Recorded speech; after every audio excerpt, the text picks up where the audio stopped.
Bonjour à tous, vous possédez un terrain non viabilisé et vous vous demandez comment le vendre. C'est une situation très fréquente qui soulève pas mal de questions. On va décortiquer ensemble le mode d'emploi, les obligations, les coûts et surtout la meilleure stratégie à suivre. Alors, pour aller droit au but, la grande question. Peut-on vendre un terrain non viabilisé? La réponse est un grand oui. C'est tout à fait possible.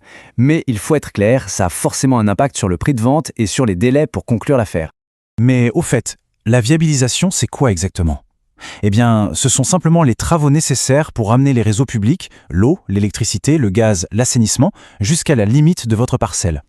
Attention à ne pas confondre avec le raccordement qui viendra plus tard pour connecter la future maison à ces réseaux. Un point est vraiment essentiel à comprendre. Pas de viabilisation si le terrain n'est pas constructible. C'est logique. Donc, la toute première étape, avant même d'imaginer un seul coup de pelle, est purement administrative. Il faut obtenir un certificat d'urbanisme à la mairie. C'est ce document qui confirme noir sur blanc que l'on peut bien construire dessus. Bon, maintenant, entrons dans le vif du sujet. La première idée qui vient souvent à l'esprit, c'est de vendre soi-même à un particulier. Et c'est là, bien souvent, que le parcours du combattant commence.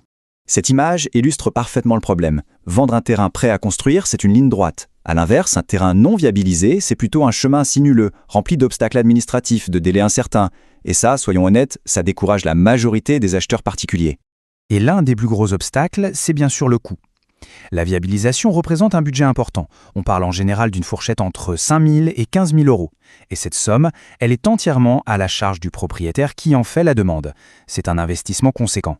Ce tableau résume très bien la stratégie à adopter. Un terrain déjà viabilisé, même s'il est plus cher, va logiquement attirer des particuliers. En revanche, un terrain non viabilisé, lui, s'adresse à un tout autre public, les professionnels, comme les promoteurs immobiliers. Et ça nous amène directement à la solution qui est souvent la plus simple et la plus rentable, vendre à un promoteur. Voyons tout de suite pourquoi il est considéré comme l'acheteur idéal pour ce type de terrain. Alors pourquoi est-ce la solution idéale? Pour 3 raisons très claires. D'abord, l'expertise. Les démarches administratives, c'est leur métier, ça ne leur fait pas peur. Ensuite, la prise en charge. Ils assument la totalité des coûts et de la gestion de la viabilisation. Et enfin, la vision. Ils n'achètent pas un terrain pour ce qu'il est aujourd'hui, mais pour son potentiel de construction. C'est là que ça devient très intéressant pour le vendeur. Un promoteur ne raisonne pas en prix au mètre carré. Il évalue son offre en fonction du projet qu'il peut y construire. Le résultat, c'est bien souvent une plus-value bien plus élevée pour le propriétaire, et ce, sans avoir eu à financer les moindres travaux. D'accord, mais concrètement, comment s'y prendre? On peut résumer la bonne stratégie en 3 étapes simples et claires pour être sûr de maximiser la valeur de son terrain. Première étape, vérifier. On s'assure de la constructibilité avec le certificat d'urbanisme. Deuxième étape, comparer. On met en balance le coût des travaux et la valeur potentielle du terrain. Et enfin, troisième étape, la plus importante, cibler. On oriente sa vente directement vers les professionnels, c'est-à-dire les promoteurs. Mais un point de vigilance est crucial. Le promoteur est un expert de la négociation. Se retrouver seul face à lui crée un déséquilibre.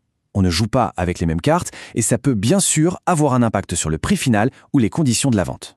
C'est justement pour cette raison qu'il est primordial de rééquilibrer la balance.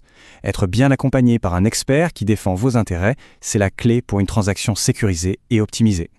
C'est ici qu'un expert indépendant comme LandUp peut faire toute la différence. Le principe est simple, ils sont indépendants, ce ne sont pas des promoteurs. Ils sont transparents, ils représentent uniquement les intérêts du vendeur. Et l'approche se veut humaine, avec un support personnalisé. L'accompagnement va de A à Z. Ça commence par une estimation gratuite, basée sur le potentiel réel de construction. Ça inclut une étude de faisabilité, la mise en concurrence de plusieurs promoteurs pour obtenir le meilleur prix, et bien sûr la sécurisation juridique jusqu'à la signature. Et c'est un service qui est gratuit pour le vendeur. Pour conclure, voici les points clés à retenir. Premièrement, vendre non viabilisé, c'est possible, mais c'est complexe. Deuxièmement, la viabilisation coûte cher. Troisièmement, le promoteur est l'acheteur idéal pour ces terrains. Et enfin, se faire accompagner permet d'obtenir le meilleur prix sans les tracas. Si vous souhaitez échanger sur votre situation et obtenir une analyse du potentiel de votre terrain, sachez que l'estimation est gratuite et sans aucun engagement. Vous trouverez plus d'informations sur le site lande.fr.